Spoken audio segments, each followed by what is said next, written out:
Good day. Welcome to my bass technique lesson number 1.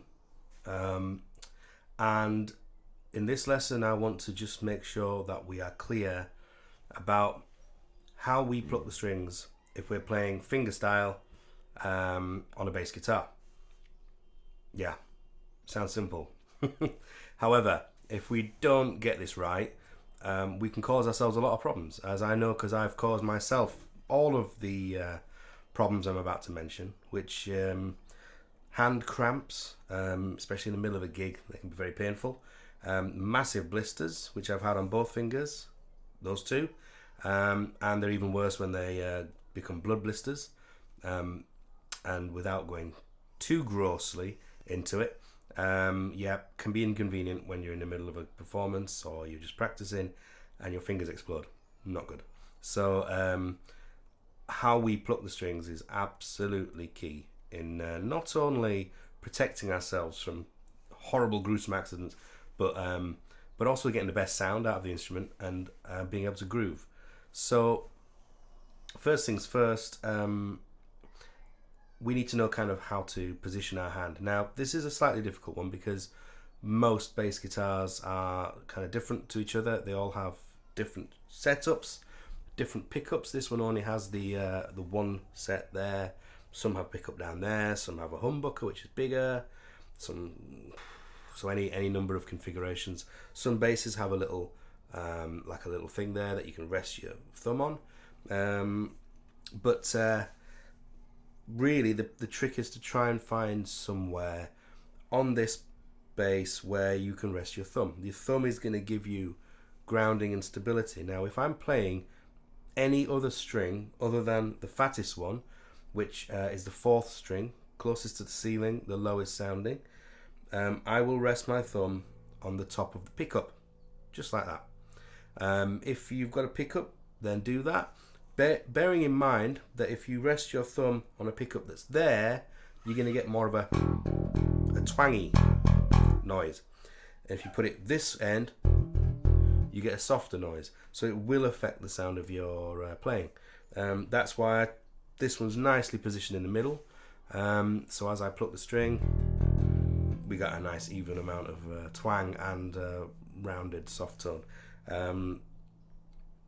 If I'm playing on the other strings, however, I find it quite easy for my thumb to rest on the last string, the 4th string, the one that's closest to us, to the ceiling. And again, that gives us more flexibility. We can actually hold that anywhere along we choose. But for the sake of argument, I'm going to assume that you found a nice spot near a pickup, and if you then drop your thumb down, you are able to just stay on the same line there along with the pickup. So that's the first thing, that's the position of your hand. The second thing to remember is now I'm sat down, my wrist is kind of, wrong way, like that. The angle of my wrist and hand is going to be more extreme because I'm sat down. If I'm stood up, then obviously my arm will stretch out and that will be softer. But the important thing is to make sure that our hand is facing down and our fingers are pointing straight down, not curving, but pointing at the floor like that. And when we play our string, so I'm going to show you playing the thinnest string to start with. So my thumb's going to rest on the fattest string, and we're going to try and do what we call walking fingers, like a little walking man, like that. I don't know why I made that noise. Ugh. Anyway, so we're going to do the walking fingers, and we're not plucking the string. We're not putting our finger underneath it and pulling it off like that. We are resting our finger on the string, and I try and make sure you can see this. There. No, wrong way. There. Resting the finger on the string, and then just sliding it off the string onto the next one, like that.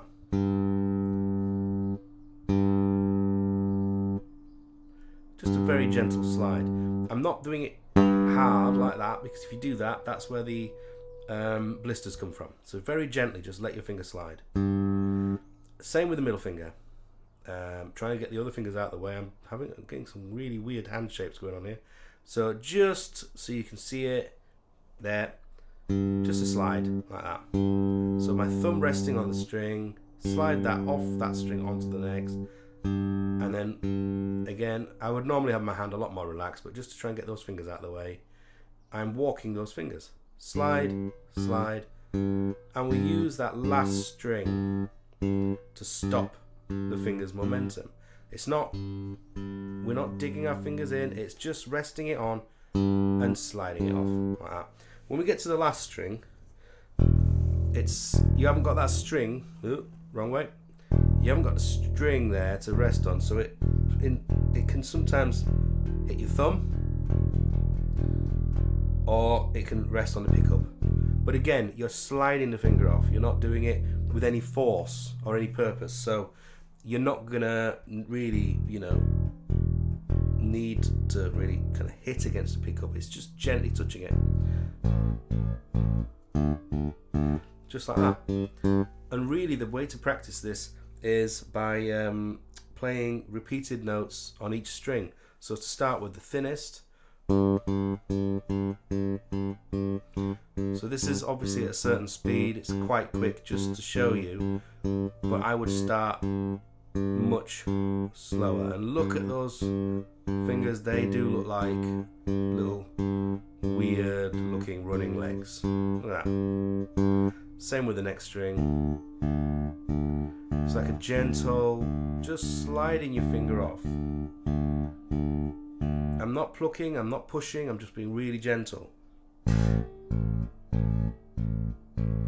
Just like that. Now you can be really, really gentle, and in fact it's better to be gentle. With an electric bass, you can turn it up.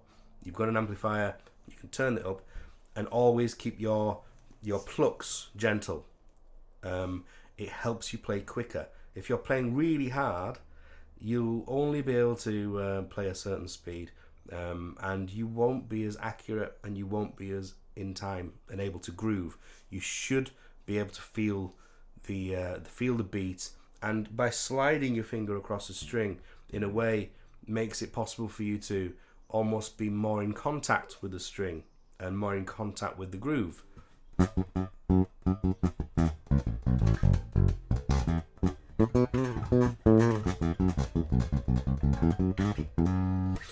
You can just keep your fingers really nice and close and really feel what you're doing. Whereas if you're playing it too hard, I'm already exhausted, I'm not gonna lie, but it's harder to play in time, it's harder to feel the groove. So that'll be the way to practice getting your technique right, is start on each string and just very gently walk. Even better if you've got a metronome, get it set to a nice slow speed, play along with the clicks and gently increase until you can get your speed up. Don't push the speed up on your metronome until you are confident that you are able to keep up with the speed before. I tend to increase it by increments of 5 beats per minute. So I start around 50, which is really slow, but it's just as important to play slowly as it is to play quickly. Playing along with the metronome at 50 is a really good way of practicing. And then once I've got the hang of that, I'm increasing up to 55 and so on and so forth. If I get to a point where if I increase any and by another 5 it's too fast, I might come back down again by maybe 2 or 3. So that then gives me the ability to be a bit more precise. But on the whole, a general increase of about 5 beats per minute is quite a good way, and do it on every single string. It's a nice way to warm up as well. Just get those fingers moving, especially to a metronome. But that's it. That's the best way to approach playing with fingers and getting started on your journey to being a fingerstyle bassist. If you do want to learn plectrum, then get in touch.